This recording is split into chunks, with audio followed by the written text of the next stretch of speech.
नमस्कार Pithoragarh 88.4 FM पंचुल pulse में आप सुन रहे हैं मुझे यानी आपके दोस्त आपके होस्ट आरजे याकूब को। दोस्तों वैसे तो हमारे शो में हम बहुत सारी खास पर्सनालिटीज़ को बुलाते रहते हैं, लेकिन आज के शो में हमारे साथ मौजूद हैं एक बहुत ही ज़्यादा खास personality, major general doctor SB Asthana sir, जो कि भारतीय सेना के पूर्व महानिदेशक इन्फेंट्री, जिन्होंने सेना संयुक्त राष्ट्र और USI में महत्वपूर्ण पदों पर कार्य किया।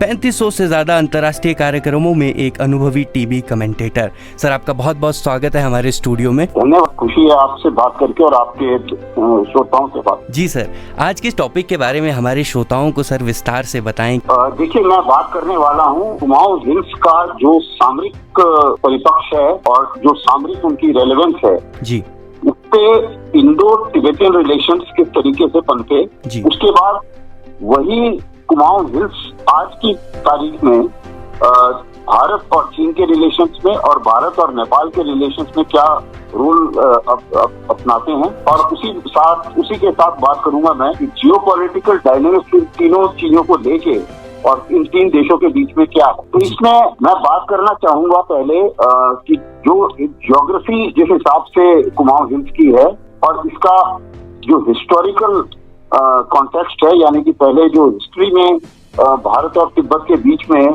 क्या हुआ था 1962 की लड़ाई में, ये इलाका किस तरीके से इम्पोर्टेंस में रहा, बाराहोटी के बारे में जो कंट्रोवर्सी हुई थी उसके बारे में भी बात करूंगा जी। उसके बाद में मैं बात करना चाहूंगा जो कुमाऊं हिल्स का एक रोल है भारत और चीन के संबंधों में, उसके बारे में बात करेंगे, और फिर भारत और नेपाल के संबंधों में, और इसमें काला पानी, लिम्पियाधुरा और रिपु लेक का जो एक इशू आता रहता है सामने, उसके बारे में भी बात करेंगे जी। और उसके बाद अभी के हालात में इस इलाके का क्या रोल है, क्या इम्पोर्टेंस है, और ये किस तरीके से हमारे संबंधों के वो सामरिक तरीके से जोड़ता है या इफेक्ट करता है, चाहे भारत और चीन के संबंध हो या भारत नेपाल के संबंध जी। और उसके बाद आखिरी में मैं बात करूंगा कि इसके पॉलिसी इम्प्लीकेशंस क्या हैं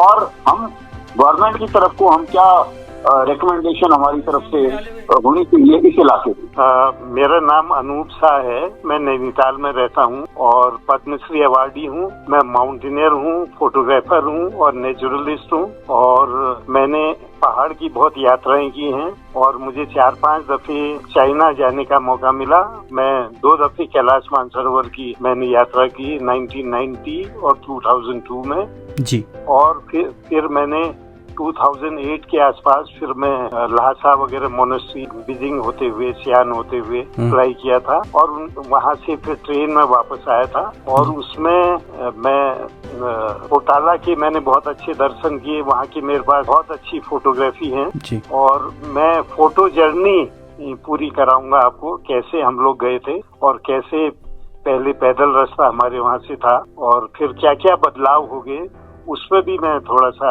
हाईलाइट करूंगा और मेरे ख्याल से सब लोगों को काफी पसंद आएगी। के अलावा जो तिब्बतन आर्ट है, वहाँ की मोनेस्ट्रीज हैं, उसके भी मेरे पास काफी अच्छा कलेक्शन है, तो मैं पूरी जर्नी आपको तिब्बत की कराऊंगा। दोस्तों आज के शो में हमारे साथ मौजूद हैं डॉक्टर मेधा बिष्ट, जो कि हमारी खास मेहमान भी हैं। और मैम, फर्स्ट ऑफ ऑल आपका बहुत बहुत स्वागत है हमारे स्टूडियो में। थैंक यू याकूब, मुझे बुलाने के लिए। जी मैम, आज किस टॉपिक के बारे में हमें बताएं। तो जो मेरा टॉपिक ये सेमिनार है उसका शीर्षक है Himalayan water diplomacy in the Himalayan region. And if I really talk about what I am really going to focus, if you look at the borderland histories of South Asia, I would say that they always have been outward rather than inward looking. In fact, they are indeed very rich when we try to understand their social, their cultural, their economic histories. And I would say that this social and cultural fabric has been the basis of the lived experiences of the people who reside there. And all along the Himalayan rivers have in fact been the pulse of these connections. Now today I would say when we look at the water diplomacy frameworks, in South Asia, they are in fact in a crisis state. Yes. So if you look at India-Pakistan, we know that the Indus Water Treaty is almost in a suspension mode. We look at the Ganges Water Treaty. The Ganges Water Treaty is going to expire in 2026 and we are going to renegotiate it in December 2026. So whether we will have the GWT2 is still uncertain. You look at the treaties with Nepal, they are archaic, we need to update them, primarily because of the challenges of climate change. And in fact, we do have a good level of cooperation with Bhutan, but I would say that much work needs to be done in terms of taking that cooperation to another level. Now, there is a very interesting aspect which is happening all along. And in the Tibetan plateau, we all know that there is this superstructure which is emerging in the form of a dam, which is called the Medoc Dam in the Medoc County, of the Tibet Autonomous Region. And this, in fact, we all have to wait and watch whether it will create a dam race. Similarly, I would say that any idea of integrated river basin management or to think about regional cooperation or integration is also disrupted by the disputes which we have, with Nepal, particularly on the Mahakali river and also on the Susta village, along the Gandak river.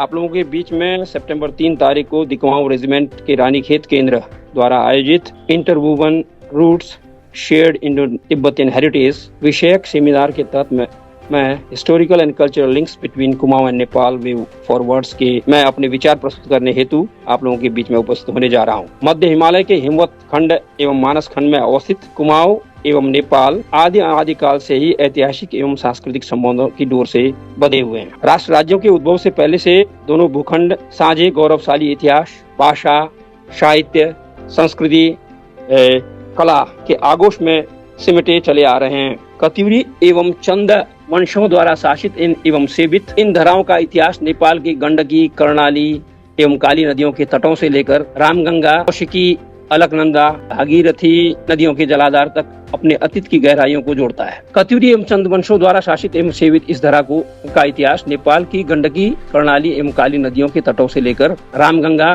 Kaushiki, Alaknanda, Bhagirathi नदियों के जलाधार तक हमारे अतीत की गहराइयों को जोड़ता है। मैं बताऊंगा कि किस तरह हमारी लोक वार्ता हमारे सांस्कृतिक संबंधों की ऐतिहासिकता की प्रगाढ़ता को दर्शाते हैं।